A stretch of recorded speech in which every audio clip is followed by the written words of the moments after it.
morning. Welcome to Angelo's and our brick paver seminar. We're going to try to dodge the raindrops here today. I think we're going to do it, but we'll have a good day. My name's Adam. I'm from Unilock. Before I get started, I'm going to go through kind of literature you got. You got your red bag full of the catalogs and everything like that. We have a 10% off rebate that I handed you. It's good for a couple weeks. It's good on all concrete products. We also, this year, we had, in 2011, we have the driveway rebate. It's going to be good all the way to October, so if you are working on a driveway, make sure you take a look at this. You're only going to get one or the other rebate, but this might be a better deal for you. Next up is the tech guide, and this tech guide is actually a really great piece of literature. I hand this to contractors, homeowners all the time. I go through a lot of this stuff. I'm not going to go through everything. This is a very good thing to kind of review as you go through and you're preparing for your project. And last thing I'm going to talk about is a build it book, and this is actually how I kind of format this class.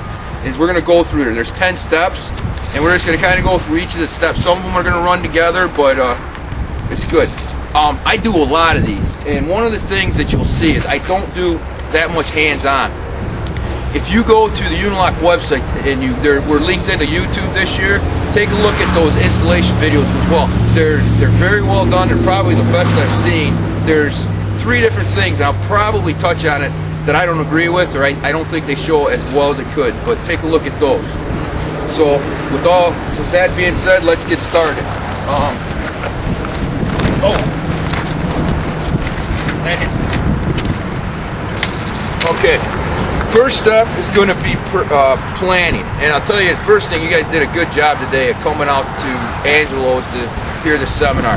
I'm not going to knock any of the box stores or anything, but I was a contractor for a number of years, and what I try to do in my seminars is give you all the information so that this project's going to last you a long time.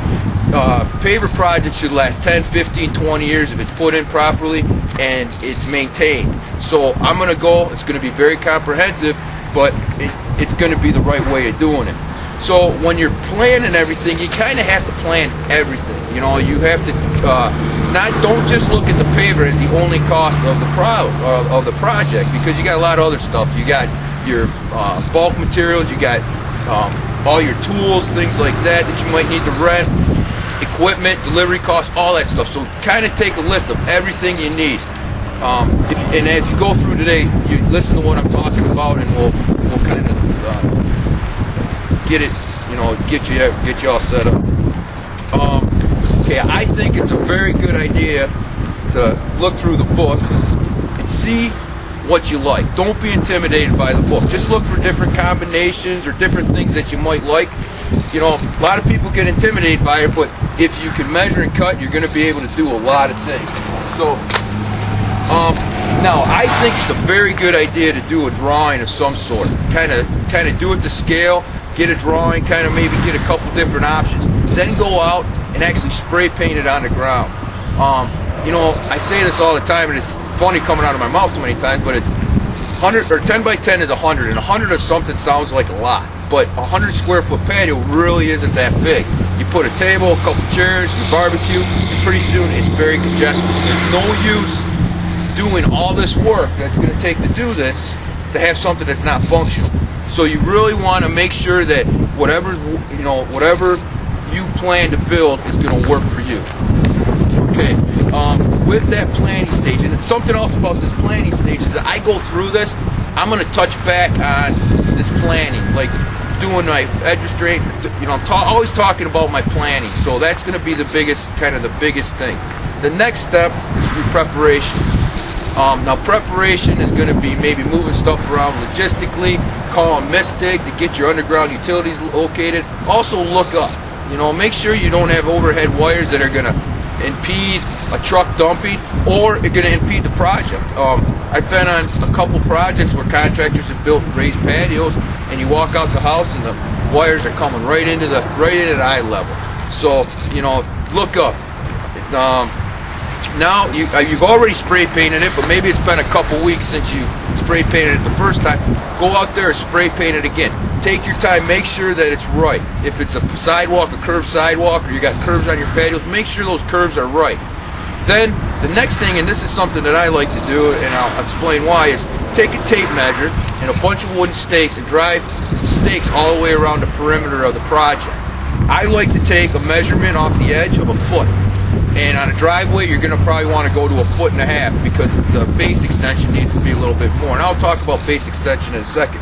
But the reason I like to go a foot is because, you know, when you're excavating this, you're going to go 6 inches outside of the perimeter of the patio or sidewalk, whatever it might be.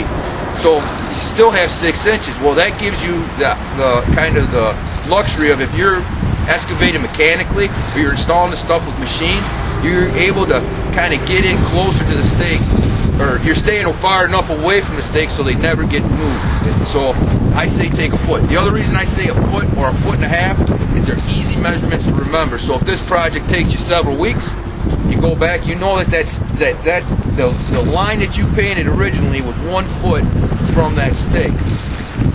So you go out. Now the next thing is, I gotta walk over here and grab a brick real quick. Okay, now on to step 2. That's the preparation step. And preparation is going to actually, you kind of counter the costs and you kind of start thinking about the job with the planning stage.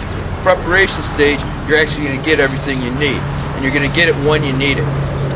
First off, I'm going to kind of just give you a quick rundown of the tools. If you look here, you got a compactor that's going to be used right after the excavation into the base material, or when you're putting in base material, as well as when you're tamping the pavers. Then the saws for when you're cutting the saws, kind of finishing the project. Those are things that you're probably going to need to rent. You can also get dingos or skid steers, and you can get all that stuff right here at Angelo's. So you can rent that stuff for either the day or maybe a couple hours, depending on how much you need. The next thing with preparation is kind of laying the spot out. We talked about spray painting the area when you were kind of designing it. You should also do it at this stage, but make sure in this time you're actually getting everything just exactly the way you want it to be. Okay, so take your time. If it's curved, make sure you're at the right curves. You got the right lines. Everything's right. You know, so this is really what it's going to look like. After you do that, I think it's a very good idea to go around and put stakes, like wooden stakes, all the way around, and go from your line and measure out 1 foot. Now on a driveway, it's going to be a little bit bigger. You're going to need to go out a little further because you need base extension, and I'll talk about that here in a second. But what you want to do is go around, measure 1 foot. Now there's a couple reasons why I say 1 foot. First reason is that base extension, and what that is you simply put your base 6 inches outside the perimeter of the patio. Okay, and so now you get your 6 inches out. You still have 6 inches that spike. Once you put your grade marks on your stakes, you're not gonna lose them ever. Okay, so the other reason is 1 foot's easy to remember. If this takes you several weeks to do, you drive your stakes one day, you come back in 3 weeks, you know what? You know exactly. I was 1 foot. My line was good at one time, 1 foot from the stakes. Okay, so that's it. Now you got your stakes going. Now you're gonna have to do your slope and figuring out your pitch. Sidewalks is pretty straightforward because a sidewalk, you typically have your starting point and your ending point. If it starts to get really steep, you might have to think about putting in a step, but you're going to probably be able to see that right from the get-go. Now on a patio, I always tell people 2 inches every 10 feet. The reason I say 2 inches every 10 feet is because it's easy math. If you go 2 inches every 10 feet, you got 2 inches at 10 feet. 15 feet, you got 3 inches. 5 feet, you got 1 inch. So it's easy math. You can kind of change it a little bit, but that's a good rule of thumb. Next up, and this is kind of just kind of a little quick tip for you. You always want to err on the side of being too high and not too low. What I mean by that is, if this is my patio and this is going out into my yard and my grade's like this, it's not a big deal. Okay, because I can add a little bit of topsoil, a little seed, a little sod, and I'm going to be able to make up that difference.